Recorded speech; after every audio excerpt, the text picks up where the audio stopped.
Hi, welcome to Blogging Heads TV. This is Culture Determined, and I'm your host, Aryeh Cohen-Wade. And my guest today is John Ganz. John, could you please introduce yourself? Hi, I'm John Ganz. I'm a writer. I'm currently working on a book about populism in the early 90s. I have a Substack called Unpopular Front, and I've written for The New Republic, The Baffler, the New York Times, the Washington Post, and a few other places about politics and culture. So thanks for coming on. You're also Sure.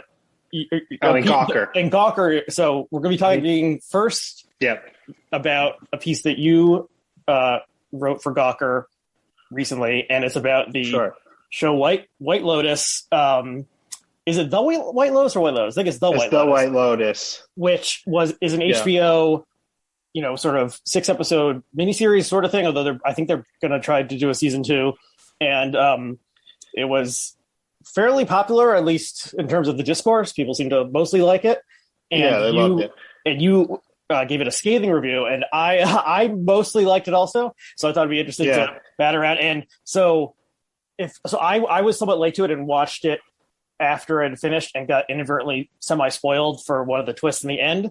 So so if there's people who are thinking about whether to watch it or not, we'll have there'll be plenty of spoilers in this, but if there's someone who has heard about the show and thinking, should I devote 6 hours of my late summer to watching it, would you say yes or no?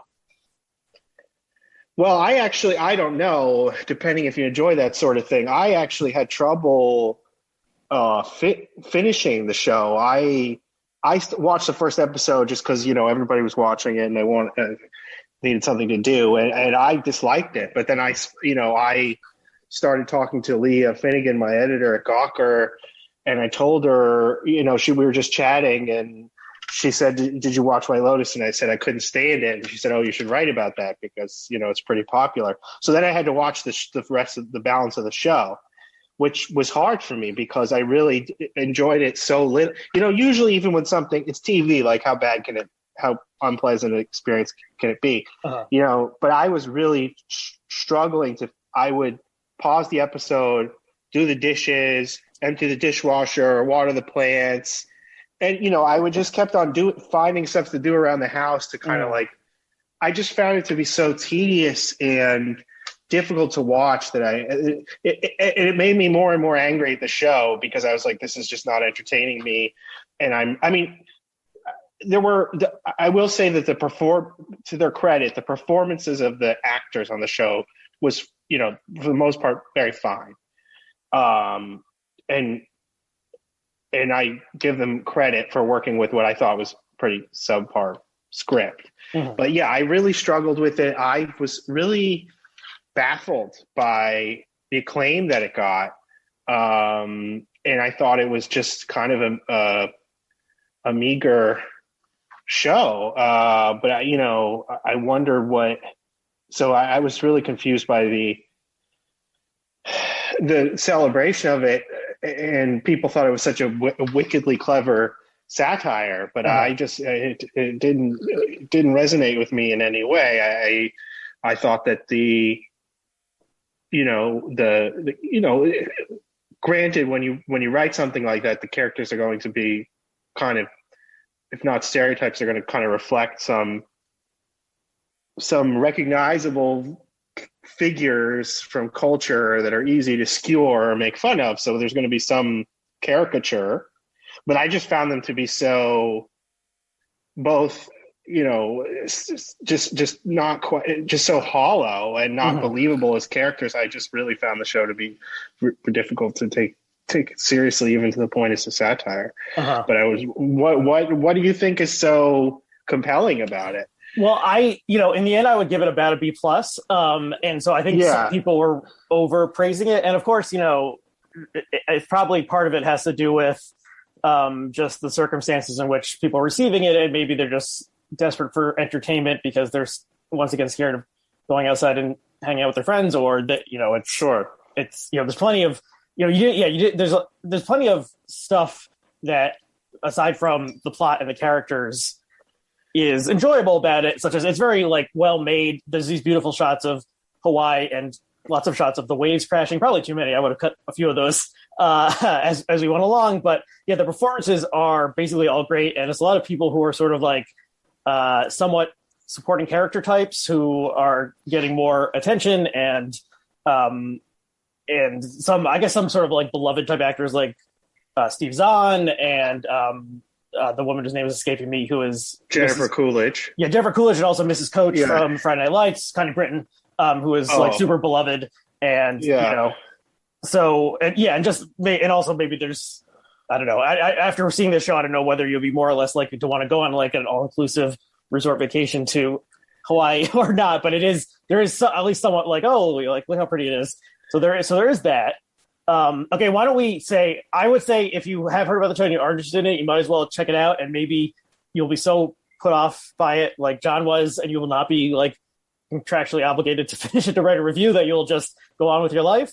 And so I would say check it out if you enjoy it. It is only 6 episodes, which is nice that they didn't stretch itself into 10 or something. It probably could have even been 4. I would have jumped out the window. It definitely could have been shorter. But it's, I thought it was sort of a fine kind of thing to pass the time, but I don't, this isn't like Sopranos or something. Well, why do you think? I mean, people thought, and in a way they haven't been really articulated, that it was such a accurate satire of contemporary life and the upper class. Yeah, I thought that was there was some overpraise, and of course, being that I mean, your review sort of plays the other side of this. Being like super positive and or super negative about something is a good way to get attention, especially on social media. If someone is like, "This is the greatest thing ever," lots of people are happy to retweet it. If people are like, "This fucking sucks," we hate it, it's garbage. That also gets people excited. And so if you're kind of like, "Well, this is kind of a middling thing," then that sort of review doesn't do well online. So that's part of it. Okay, why don't we let's move into, so if you have not seen the show, you're going to want to skip forward 15, 20, 30 minutes or so, and because we'll get into a more spoiler part, because there is sort of a there are some twists that maybe you wouldn't want to be spoiled. As I said, I was sort of half spoiled about it just from seeing jokes online. So everyone has been warned, and I think maybe a lot of people are saying this is satire. Has anyone described it as farce? It seems like maybe it's closer to that tradition than satire. It certainly has, there's sort of a satirical lens that most of the characters are being placed under. And I think when I saw the second episode, afterwards I was like, oh, I know what the show's about. This is about how everyone is annoying in a different way. Because almost all the characters are sort of jerks, or assholes, or super self-involved, and all of the guests are basically rich white people with one possible exception. And these are the kind of people that we enjoy laughing at and seeing their foibles. And you make the point that who is watching this show is mostly rich white people also, and so they enjoy seeing their classes' foibles pointed out in sort of the stuff white people say style of satire that's been around for a while. So to that, but there is sort of a like farcical thing, and especially the ending becomes very farcical in a dark way, where, and spoiler once again, the sort of master of ceremonies of the show, Armand, the manager of the hotel, takes a shit in his nemesis's luggage, and then ends up getting accidentally stabbed by him and dies.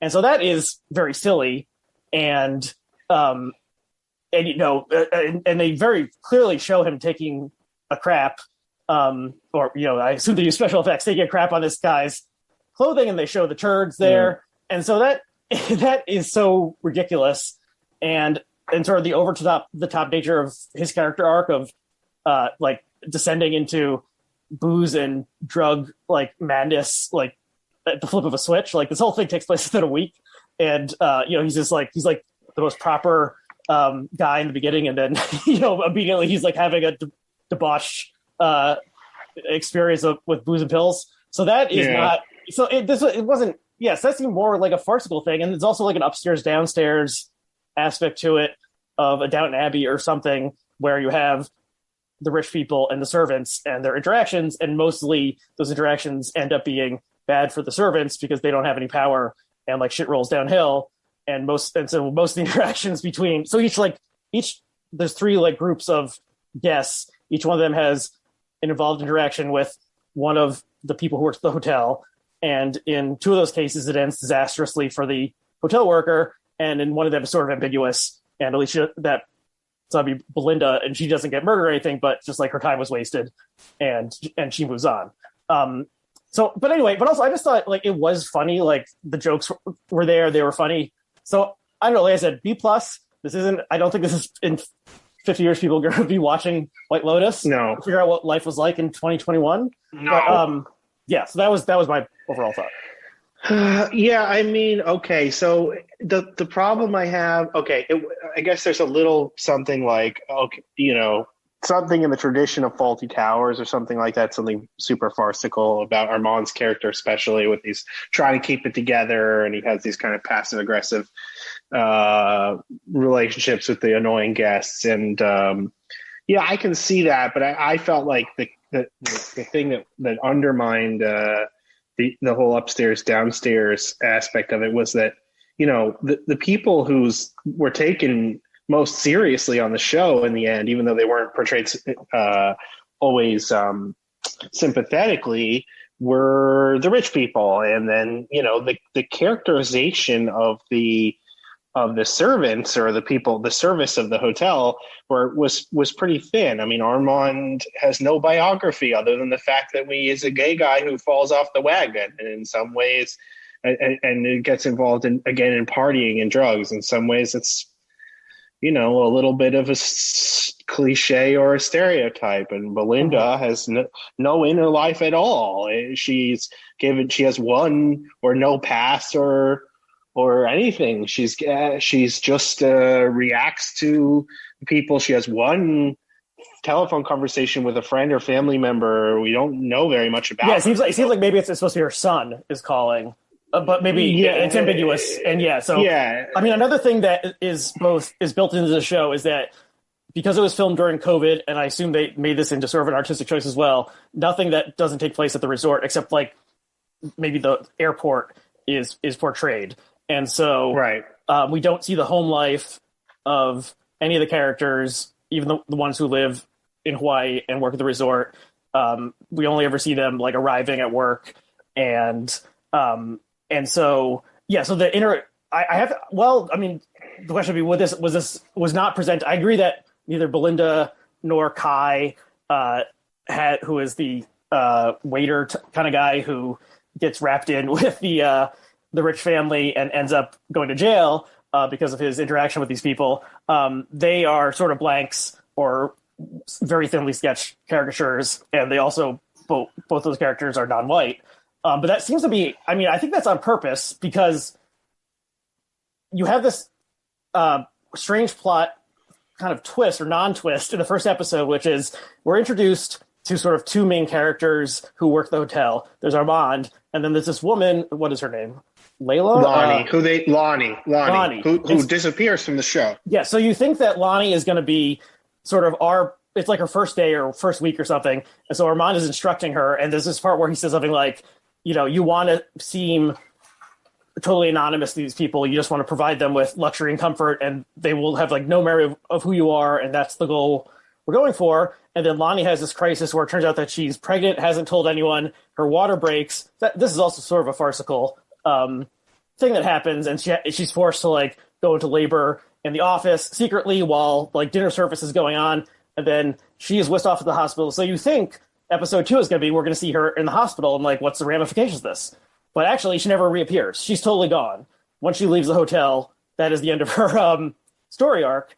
And well, the point of placing her in the show was to have this kind of his, I don't know, spiritualist subtext where it begins with life and it ends with death, and has a birth at the beginning and at the end somebody dies, and we get the whole circle of life.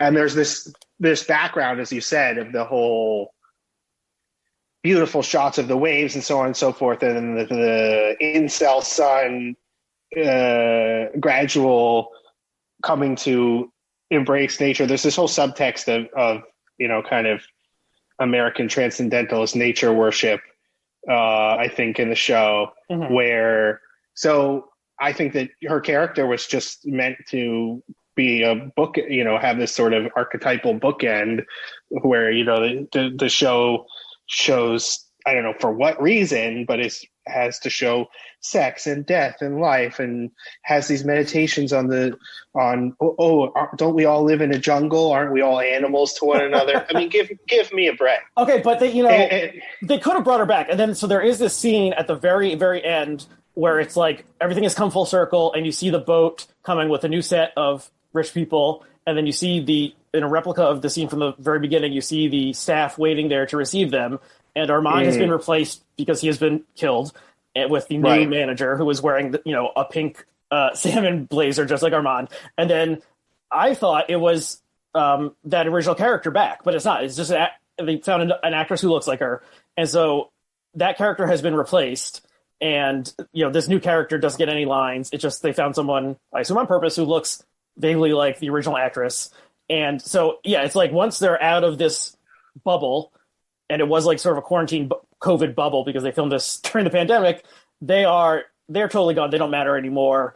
And the circle of life, or the circle of capitalism, starts over again, and there's a new group of rich people coming in and a new group of servants, and no one will remember Armand or Lonnie or Kai, who's after Kai runs off with the jewelry, he's seen again, and we find out that he's arrested. So they're all gone, and no one cares. So that's I have to assume that's on purpose that they did that way, because they could have brought back Lonnie at the very end, which takes place sometime in the future. She's over her maternity leave and she's come back, but they didn't do that. She's gone forever. And they also they didn't need to have that was a choice. And what does that mean? I don't know exactly, but I assume they did that on purpose. They were writing her character on the first episode like she was one of the main characters on the show. Yes. So it's sort of a switcheroo. Well, it could have been a problem. Maybe the actress dropped out or had health issues, and they had to rewrite the show. That's possible, but I assume that this was purposeful, because we probably would have found out if she got COVID or something and had to drop out for that reason or something. But yeah, it's definitely a narrative. It's a surprising narrative move that this character, who seems like the Diane on Cheers, who's coming in, who's sort of new, and we're going to see everything through her eyes, that she's just gone entirely. Yeah. So if that was personal, do you think that adds any meaning to the show, or do you think that this is just more more junk? I think it's another aspect of the weak writing of the show, that they began to construct a character and then created no resolution. And I would say it's sort of, okay, you can interpret it as being some kind of formal choice, but does it really work? I don't think so. Does it add to the notion that, these people are disposable or dispensable in some way that couldn't be expressed in a different way? No, I think they just, the sense that I got from the writing and construction of the show was that they rushed it.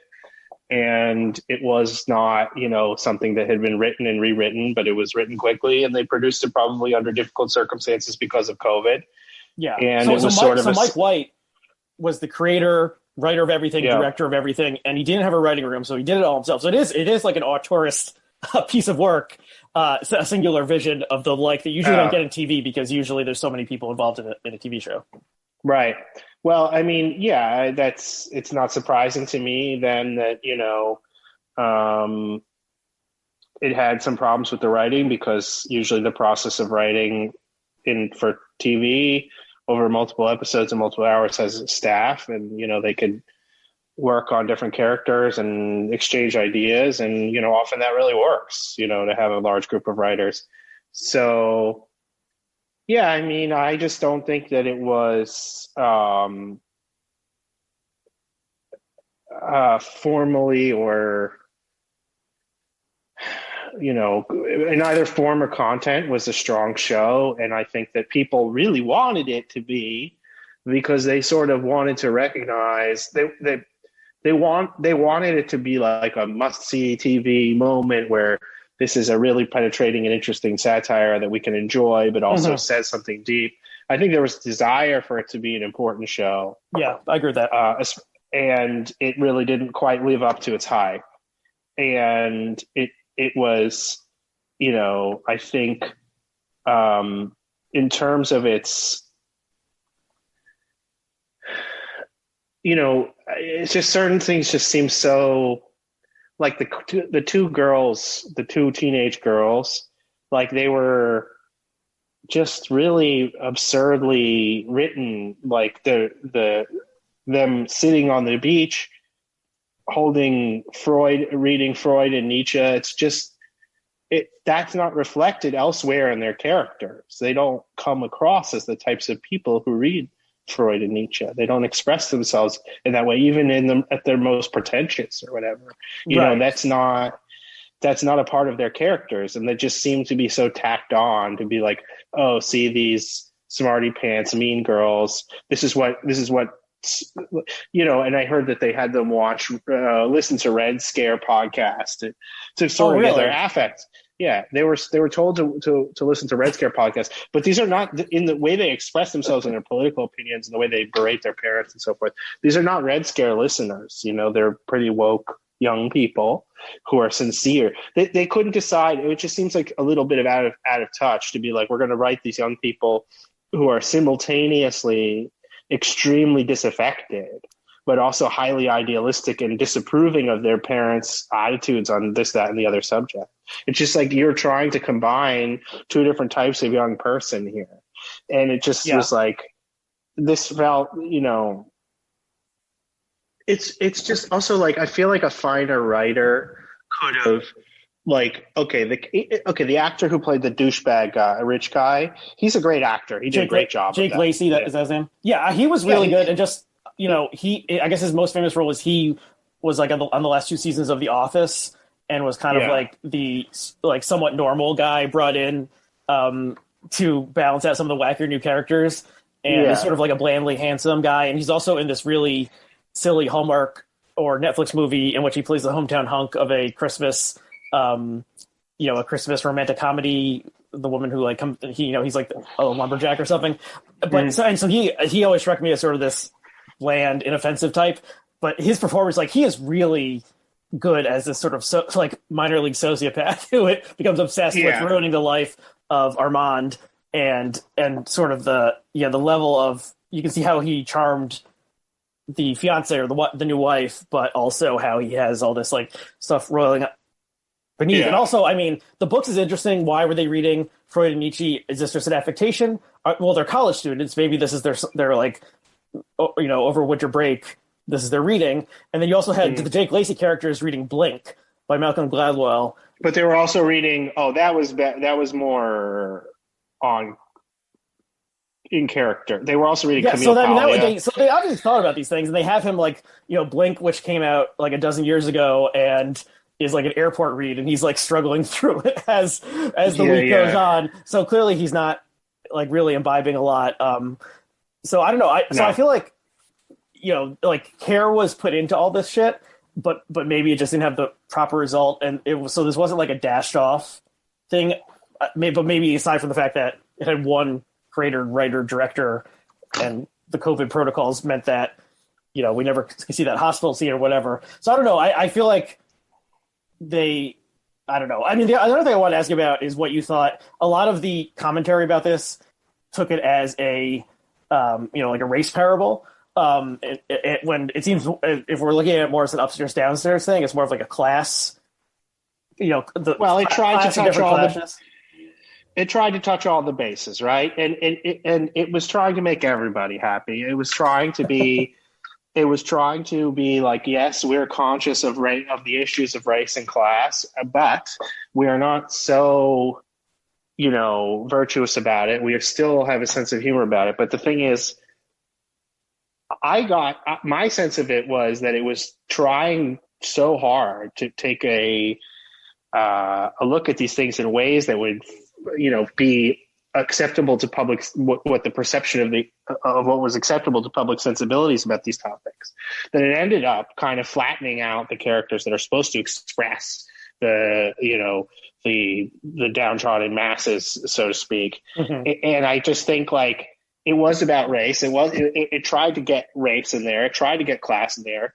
And none of these ways it did it was anything more than what you can read on Twitter every day or what you read in opinion columns. There was no new ground broken in terms of the discourse on it.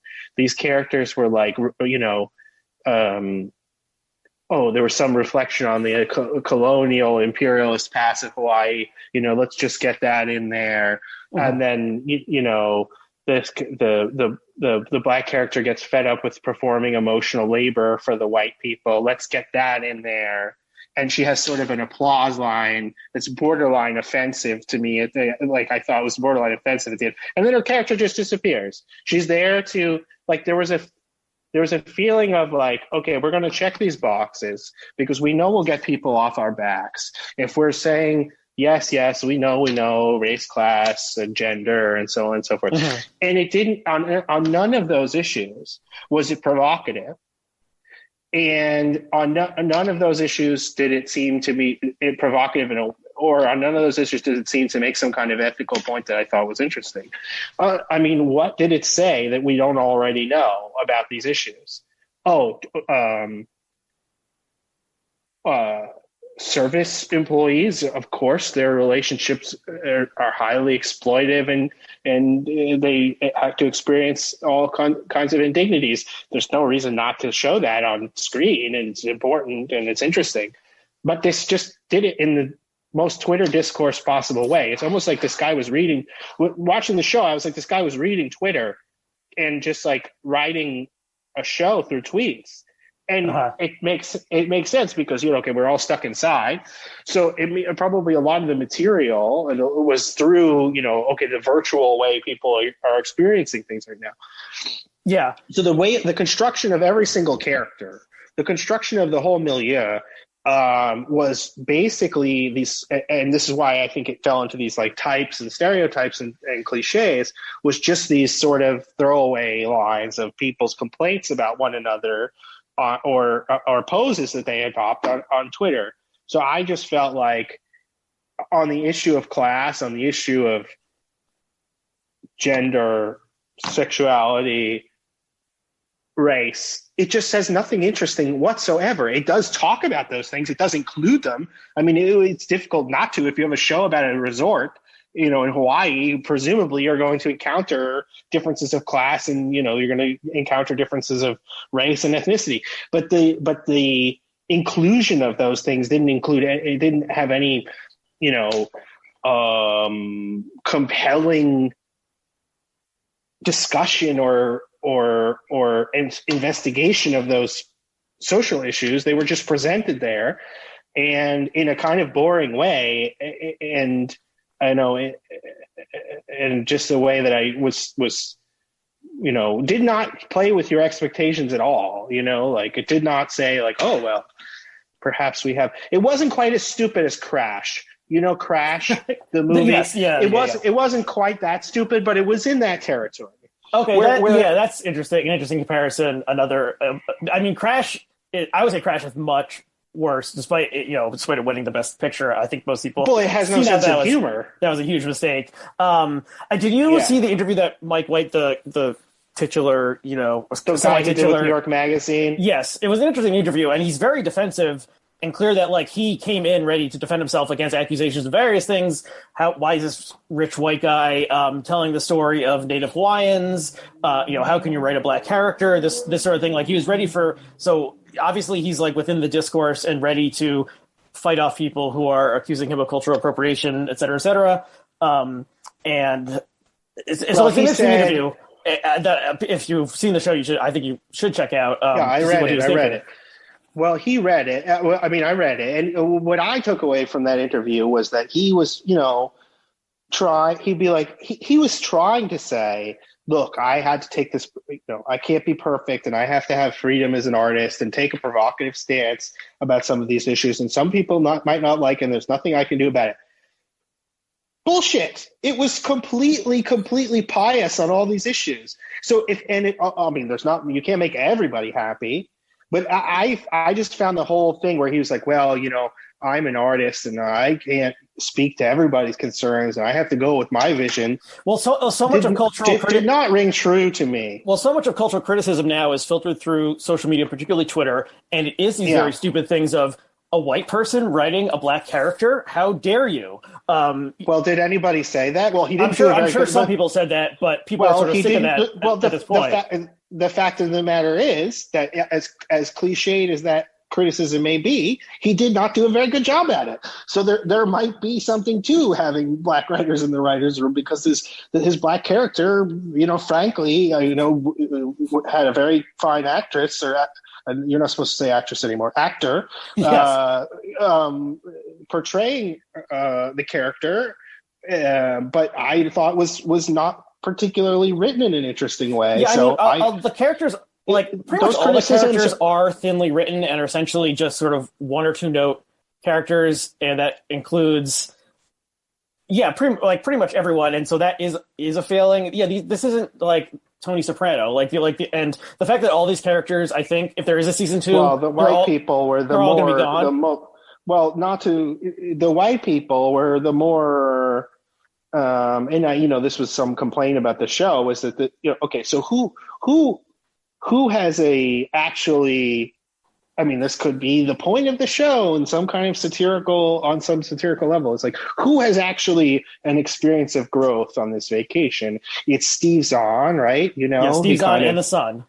And the son, the two white guys. I mean, now if you want to say, the show is showing that no matter what happens, the white guys will always come out on top. Because the thing that, I thought this was, I mean, I agree that there were cliches in the show, and the thing that I thought was really cliche was that the thing that brings the family back together is that Zahn, the father, what is the character's name? Mark. And he has a strange backstory. He's very thinly written, and I think you never learn what his job is.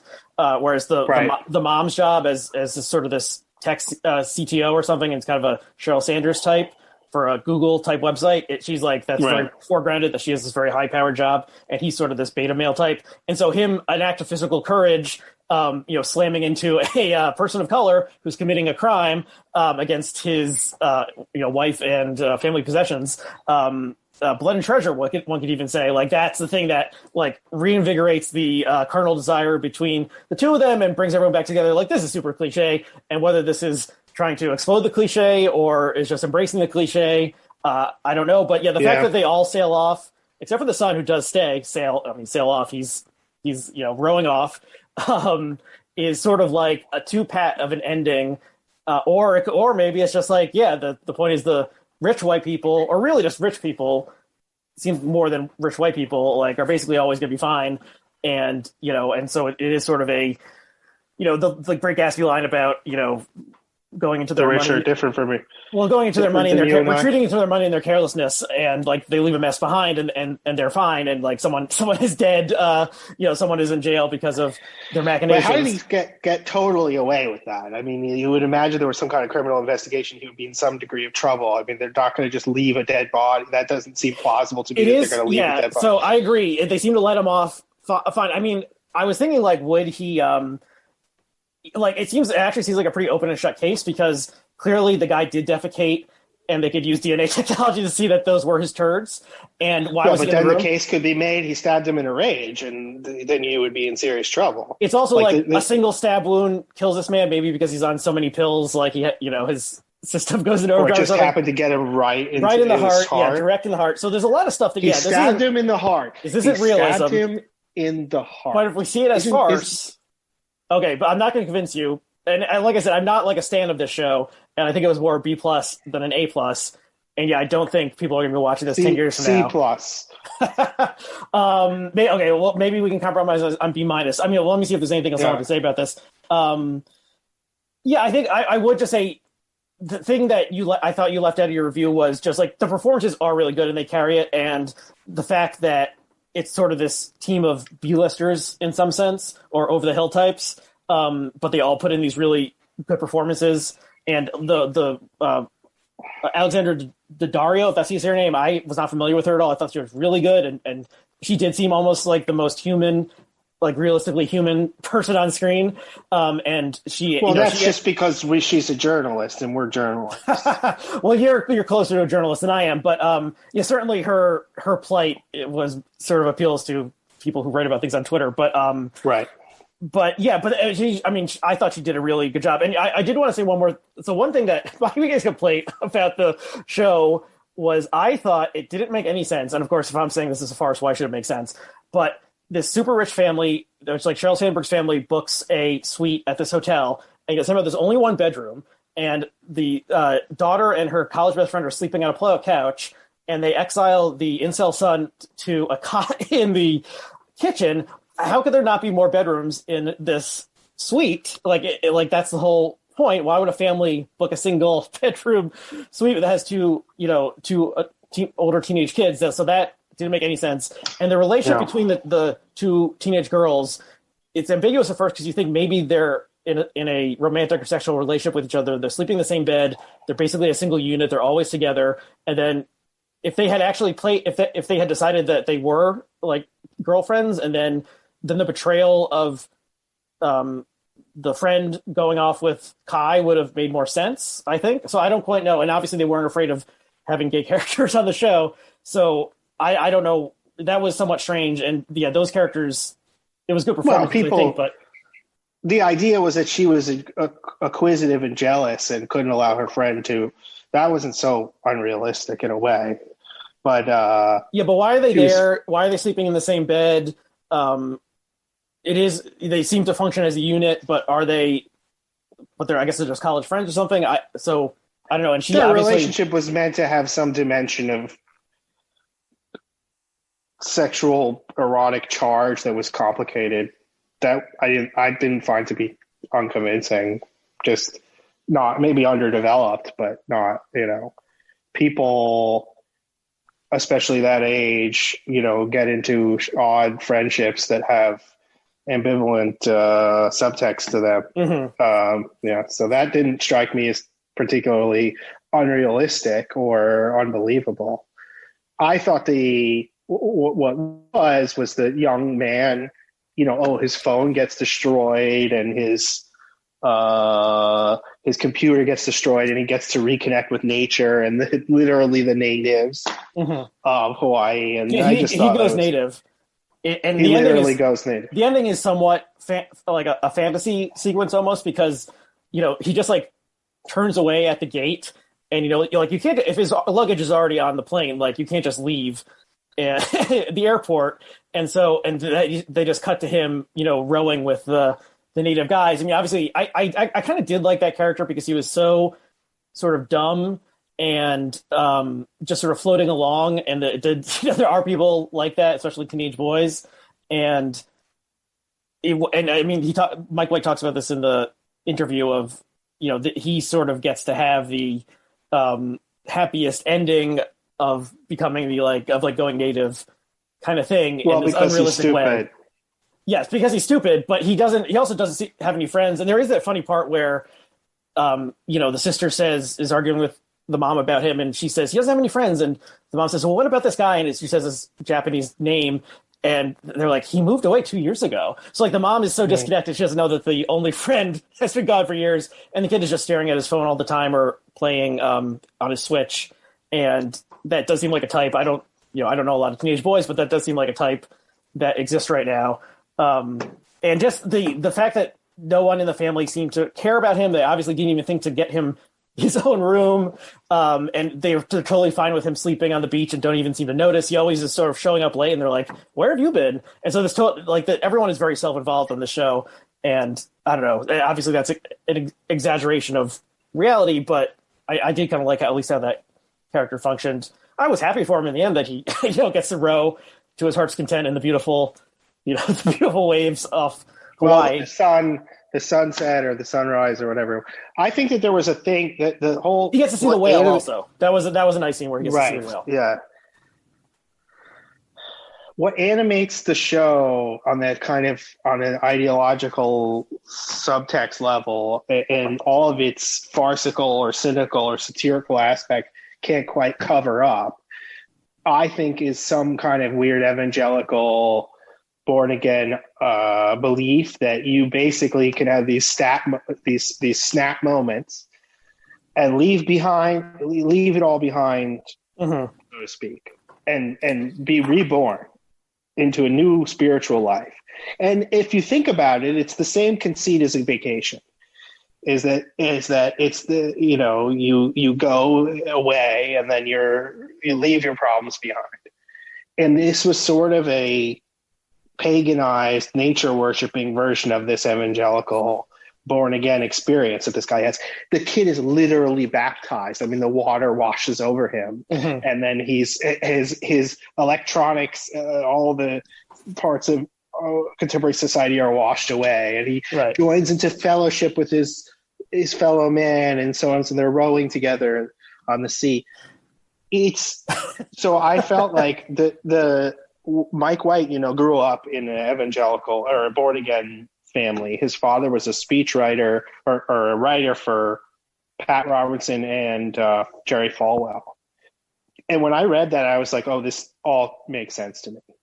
The structure of human experience and existential worth that the show evinces to me is a secularized version of that approach, and has similar beliefs about the transformative power of experiences. And there are no tragedies. We can always just have this radical experience of becoming a new person.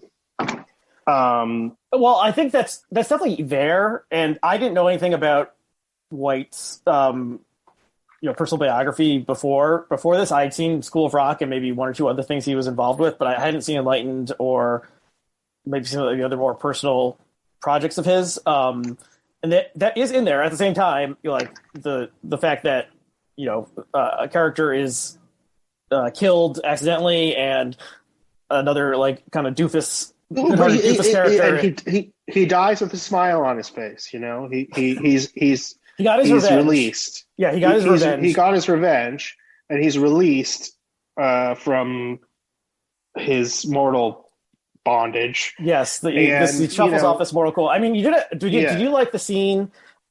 The final scene of him. Okay. The final scene of him, the final seating he does, where it's in slow motion and like operatic music is playing. He's doing an incredible job. And then it's very funny, and then it cuts, and you see the outside perspective, and you see that everyone realizes he's like obviously drunk or high on something. He's just sort of like moving around in this funny way. So I thought that was effective, and White says in the interview that was sort of like the grand send-off. White also says, interestingly, that this is the character he identifies with the most as a director who is like trying to please the rich people to give him money to make the movies and keep all the plates spinning at once, and that the original idea for the show was that this guy would get killed in the end. Like he had that from the beginning, and other things were added on. Is interesting. And yeah, but at the same time, it is a little cheap to sort of make this into a murder mystery type thing. And it's, Mayor of Easttown was a big thing, and the show Big Little Lies. Never watched it. Okay, well, Big Little Lies is a similar thing where you didn't know who the victim was. So in this, somewhat, from the very beginning that someone dies, it's not Jake Lacey. Yeah. And you don't know who is killed or who is the killer. So it's like a double mystery kind of thing. Right. So that is somewhat of a genre cheat to keep people interested, to say, what's the twist? And then the twist was... I didn't care. I did not care. I did not care. It was so I didn't care to fit. That is how bad it was to me, that I didn't care to find out who was the killer or who died. I just didn't care. I thought, okay, it could be his wife. Maybe not. It's not for me to know. But that it was so... I'm telling you, if they hadn't paid me, I would not have known about it. I might have read the Wikipedia article just to find out what happened, but I not a single aspect of it made me want to keep watching the show. And I think that I don't exactly understand what drove people. I can see that. I give it to you that the performances are good, but I don't understand what drove people from episode to episode. Well, what's going to happen next? Who gives a shit? Yeah, I mean, probably putting in this genre twist of there's a murder mystery into it. And that helps. That compels thing, especially with online fan culture of like trying to find the clues and what, deduce what is going to happen next. Okay, I think we may have talked enough about the White Lotus, and Yes. people can decide at this point somehow if they haven't skipped past this part, if and somehow they're still on the fence, they can decide whether to watch or not. But there's another piece of yours that I wanted to talk about, and I referenced this on the show before, an episode I did with Daniel Bessner, but I sort of I hadn't reread it before the episode, so I reread it now. But anyway, the piece is from your Substack. We'll include the link below. Title is 1619 Project Revisited, the Anglo-Saxon Roots of Critical Race Theory. And as I said in the episode with Bessner, I thought this was a really interesting piece, and it sort of made me understand more about why 69 Project angered so many people and caused such a big to-do. Because I was, when it first happened, I was like, well, okay, this is a magazine article, a package put together by New York Times Magazine. The following week, they're going to do a story about, someone who was studying insects in New Guinea or something. But it really drove a ton of people, including a lot of intelligent people, to distraction, either thinking this is the greatest thing ever or this is on the path to destroying America. And so I had there were multiple groups founded in reaction to this, like the 1776 thing, and Trump ordered a historical survey to be done that was put out 2 days before the end of his term and quickly withdrawn by the Biden administration. And I talked about that a little bit in the episode I did with Laura K. Field about the Claremont Institute. But anyway, so I appreciate this piece a lot, and you wrote a couple months ago. Can you kind of lay out what your argument is in this piece? Sure. So basically, what I was saying was that the reason why the 1619 Project drove so many people crazy was that it kind of played with some really fundamental ideological tropes of American nationalism. And instead of just, a lot of people claimed that it just rejected and made America look like it was a bad place and so forth. And, it had always been racist, and it didn't really. What it did was it recast Black people in a particular role in American history that was once reserved for the WASPs, which was the city on the hill, Puritans. These are the original virtuous inhabitants of the Republic. They predate, but like the 1619 Project, it predates the foundation of the country in 1776. And it says that there's something special about this ethnicity and their experience, almost a covenant, as Sam Goldman in his book After Nationalism, which is an excellent book that I reviewed recently and I drew upon for this article. They had a sort of Israelite-like covenant with God. And what Hannah Nicole Jones's piece, I felt, did was slot in, which is not exactly new, but did it in an interesting way, was slot in Black Americans' experience with what was usually preserved for the Pilgrims, on who landed on Plymouth Rock and so on and so forth. The narrative begins in the same way as the Pilgrims. They arrive on the shore, and instead of if you wanted to look at it in biblical terms, because I think it draws a lot on this biblical narrative, instead of the foundation, the return to Zion and the foundation of Israel, the new Israel in America, this begins with the Babylonian or Egyptian captivity, and the people in captivity are the only people who kept faith with the democratic principles of the country. So I think that upset people deeply, because I don't think that they were willing to view. I think it's difficult for people to view, not that they have to, but I think this is what it's especially provocative, is it's very difficult to view Black people as sort of founding fathers type role. So, the slaves having this in this ideological retelling, or as having this structural cognate position to the Pilgrims and the Puritans, is just not something people can handle because they have to view them as a kind of passive group that needs to be rescued.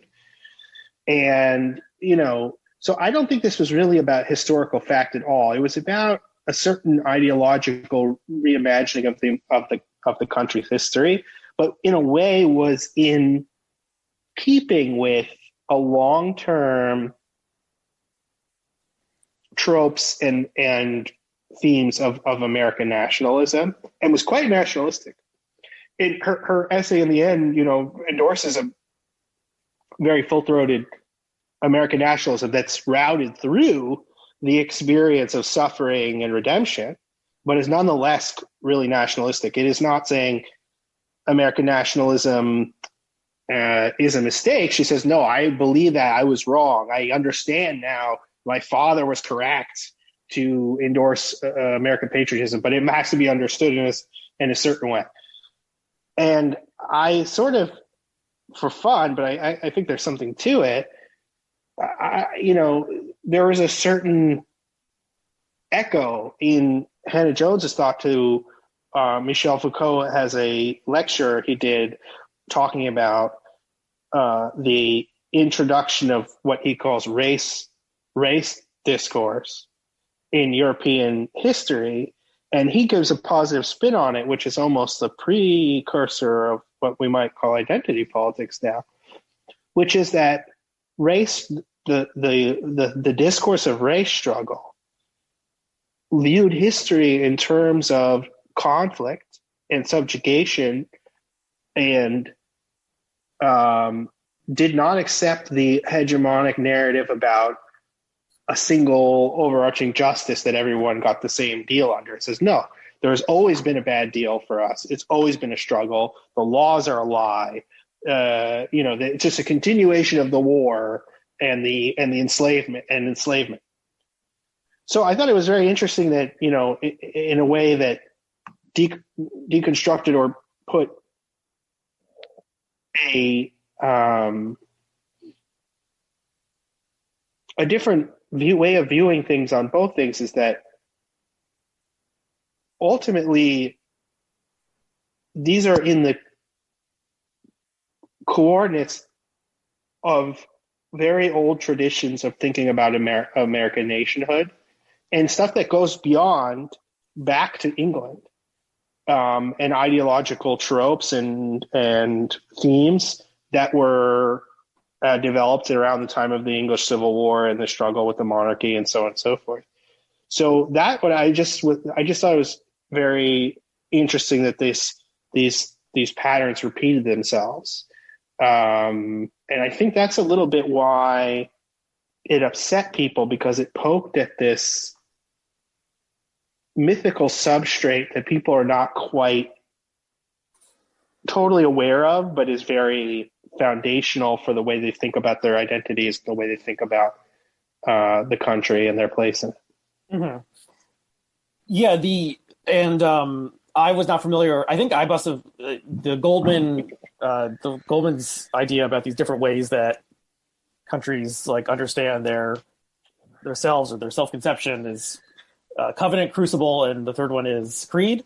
Yes, and all these are somehow mixed up in how Americans understand what it means to be American. And is this book, is it on nationalism or after nationalism? It's called After Nationalism. And so I haven't read the book, but there's the podcast Know Your Enemy has an interview with Goldman, and that's interesting and lays out some of the basics. But just thinking about this as myths that we all have internalized, even Americans who are very critical of American policy, we all we sort of from childhood are instilled in these myths, and it's hard to and then if someone tells you that something you were told as a child and implicitly believe still is not true or is different than you thought it was, then that makes people angry. And so when I was thinking back to, when I took AP US history 20 years ago, literally, we had a standard textbook for the period. Mm-hmm. And then my public high school teacher also assigned us Howard Zinn, People's History of the United States. I remember he said at the beginning, this is our alternate text for the class. And I never heard of Howard Zinn before. And, so I haven't read in 20 years, but Howard Zinn is basically it's a Marxist reading of American history in which every incident is actually about the exploitation of the powerful class or capital of natives, black people, immigrants, workers. Basically, yeah, American history is one like swindle after another, and people being dispossessed and treated badly, etc. And so, yeah, that was being taught at a public high school in northern New Jersey 20 years ago, and no parents got angry about that. Maybe they didn't even know because parents were not paying as much attention about what their kids were being taught 20 years ago. Not. And this was not, obviously Howard Zinn, people are still reading people's history of the United States, and maybe people are still getting angry about Howard Zinn, but just like this, at the beginning I was thinking like, why is this making people so mad? Like, alternate readings of U.S. history is, this is not a new thing, but this idea that we're talking more about the myths, and then that Hannah Jones is not rejecting the myths, but saying like Black Americans are the true Americans, and this is actually an idea that the first time someone articulated this, that it came home to me, was actually Glenn Loury on this platform years ago, when he mentioned that the average Black person, their ancestors have been in America longer than the average white person because the transatlantic slave trade ended in 1808 or whatever. And and most white people, a lot of white people, at least, their ancestors came like after Civil War. And so there's a claim that Black people have to be much truer Americans, real Americans, than you and I, whose ancestors came from Eastern Europe or something, or Central Europe 100 years ago. Western Europe. I have both Eastern and Western because of the Cohen and the Wade. I'm kidding. Me too. But yeah, and so there's this, there's so the xenophobia and nativism that's part of reactionary conservative politics in America. Like you can't say the Black people go back where you came from or something, like they've been here longer than you have. And Loury is one of the people who was really exercised by 1619, and he saw it as sort of a continuation of Ta-Nehisi Coatesism or something, of saying like the American project has like a poison seed with it from the start and inherently rotten, and the whole thing is and so it's never, Black people are never going to have justice in America, and so you might as well give up. Maybe that's a caricature of how Glenn would see it, but no, I think that's probably about right. About his interpretation of that quote unquote Afro-pessimist body of work. I don't quite think, maybe elsewhere Nicole Hannah Jones has said things like that, but in the specific essay, it's a full-throated endorsement of American nationalism, with the caveat of Black election within that, as election a kind being the elect, like in the Calvinist term. I like that, and I don't think that that's historically factual. As a troll, or out of sheer perversity of the appropriation of kind of WASP myths, I think that that's kind of great and funny. I don't know if she was intending to be satirical or have that kind of subversive thing. I also think it is in some sense, as you were pointing out, a deserved claim, because many people who claim to be true blue Americans, their families probably came in the second half of the 19th century, if not in the 20th century. Mm-hmm. So, there are certain things I like about it. What gives me pause about it is just its continuation. I'm a pluralist, and I don't believe that anybody has the claim. I'm not particularly offended when by sort of WASP feelings of ownership about America, because they don't have that much power anymore. And it's a little quaint, and it's like, yes, your family came here a very long time ago. I'm sure you feel very possessive. Isn't that nice? I don't feel any resentment of that, but I imagine when there was actually WASP ascendancy, and those are the only people who had any power in the country, the ideology of their being the original Americans was obnoxious to people who had aspirations to, to live better or more participate more in the governance of the country and live, I'm sure that ideology at one time was obnoxious. Today it's kind of quaint, it's not the same as white nationalism. No, white nationalists, I mean, they draw from these tropes from these things, but the people who are the people who, it would be very funny to meet somebody who sort of believed in kind of waspy Puritans and Pilgrims version of America and coming down, that's just New England, a kind of New England Americana. It would be funny. You don't meet too many people who unironically, believe that stuff anymore.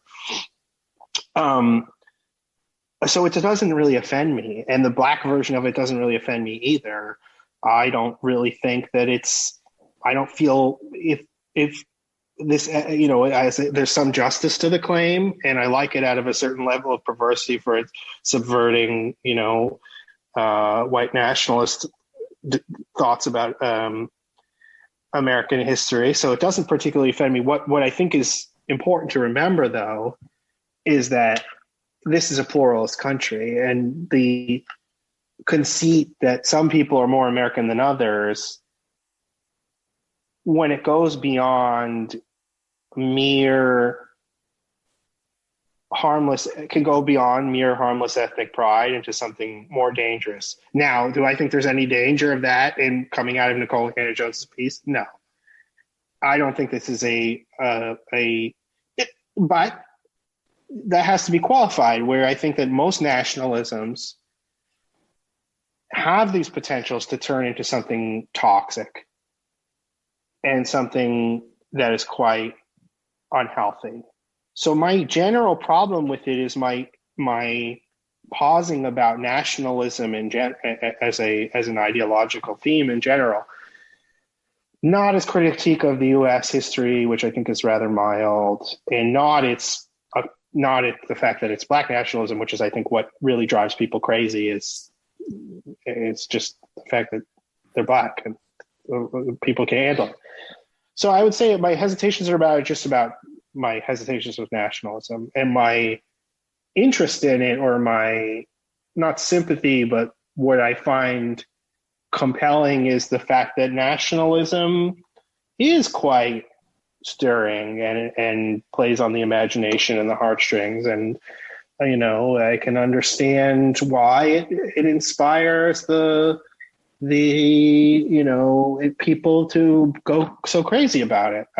But I would say, as someone who doesn't quite believe in nationalism to begin with, or has a very qualified version of American nationalism, the patriotism, or the raw patriotism of the Nicole Hannah-Jones essay was what I found to be a little bit what I couldn't quite get along with, not its criticism of the American past, which I think if you're a grown up, you should be able to deal with. I mean, it's not. You should be, but yeah. There's plenty of people. A lot of people can't. I don't quite believe this. I don't quite believe this. Okay, so there's this critique of what people call. There's a few people who actually believe in an Afro-pessimism, but then there's that critique is extended to people who would just have a kind of extremely critical view of the American past, and they say, "Oh, I think that it is probably."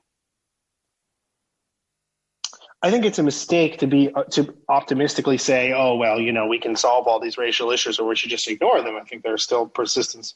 You would have to be kind of crazy to say that there's not persistence of racism in the United States. I have some optimism that those things can be solved, through democratic means. But I think that it's often slightly reactionary, knee-jerk, or actually in bad faith to say things that have this critical perspective about race in the United States are degrading the national substance because it will always have a stain and will always have a original sin and we'll never get over it. I mean, there's nothing wrong with having that consciousness of sin either. I mean, we're a Calvinist country and, it's always okay to have the, Lincoln, as Sam points out in his book, we're an almost chosen nation. And even in the Old Testament, the prophets come and remind Israel, I'm speaking metaphorically now, so don't freak out, people, of its faults and why it's running into problems. So I, this is my own corny version of American patriotism, is this old liberal dissent is patriotic sort of BS, but I believe it, which is that, these criticisms of the United States, or these pointing out even fundamental flaws that are, thorny or maybe even, will always torment us to some degree, to me is not saying, is not a cause for despair, or saying these voices should not be listened to and they have to be written out of the discourse. Mm-hmm. Do I sometimes disagree or find the tones obnoxious or the narrative to be unconvincing? Sure.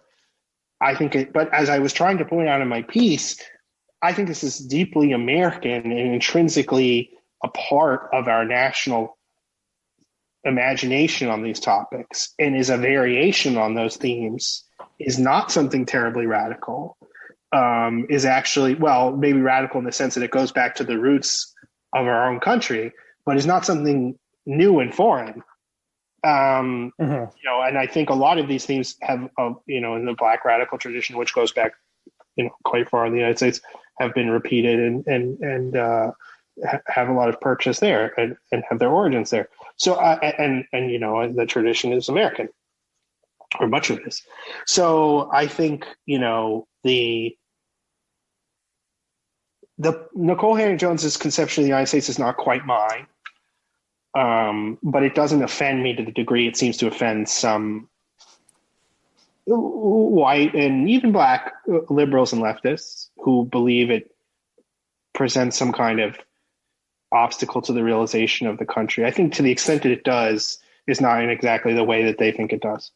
Yeah. Right. And then, there wasn't the World Socialist website did this critique of a fact check kind of thing of the essay itself or the package. I mean, I was thinking, as you were saying, this isn't a fleshed out idea, but I wonder how this would have played out differently if if they had published this in 2011 or something during the Obama years, because, Obama presented himself as a mythical figure coming from Hawaii, merging white and Black, merging, sort of, the man from the provinces versus the man from the city, and there's no red America, there's no blue America, and one of his famous lines is also, "In no other country is my story even possible."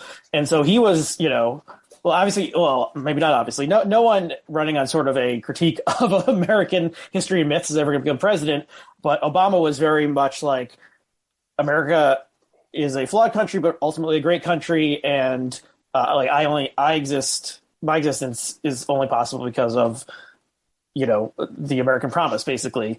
And a lot of people in the center and the left bought into that. And then, the Trump's election really shattered that in a lot of ways. And, plenty of people called Trump un-American. And, but in many ways, Trump is a very American, another character who could only emerge in America in various ways. And, just representing different strains. But, would this have, if this had come out back when everyone, was happy about, electing the first Black president and so forth, it probably would have been somewhat different, but also, I don't know, it may have struck people differently. And, Trump saying, make America great again is another way of trying to bring people back to some mythic past of, I've said this before in the show, 1950s sitcom America, because he's a a creature of television, and that's what he sees. Yeah, absolutely. So it's even more of an obvious myth than, the Israelites coming in. coming to the promised land. So yeah, and also I don't know. I mean, I thinking of saying things are, quintessentially American or someone is un-American. Like this debate, how would this debate play out in other countries? Are there people who are saying, I assume there's people in France who say like this is un-French to do something like this, XYZ, and you're someone who writes about the history of France and the Dreyfus affair. So the core parts of different countries' identities, obviously comes up, but we still definitely believe that they have a very messy problems right now with worse than the United States in a way, where their version of universalistic patriotic nationalism does not really deal very well with pluralism, and ours is a little bit more comfortable with it. Right. I mean, there is a parts of French nationalism that are similar to American nationalism, but they are much more hostile to plurality and pluralism than the United States is, which is just so built on it and so unavoidable that it's just it's very difficult to come up with an American nationalism that doesn't have to deal with it in some way, or either by there's a few ways of dealing with it. It says like, okay, we're all becoming one people here. It's a melting pot, as Sam says in his book, or we all follow one set of beliefs, or we are sort of in this relationship with our past that is we have a select group of people that are the descendants of the origin, and they transmit down to us what we started this whole project with. None of those things solve the problem. I mean, there's just irreducible pluralism in this country and disagreement, and we believe that it's important to adopt one of these stances or another, but they're never going to solve. There's always going to be disagreements. So I think just not hoping for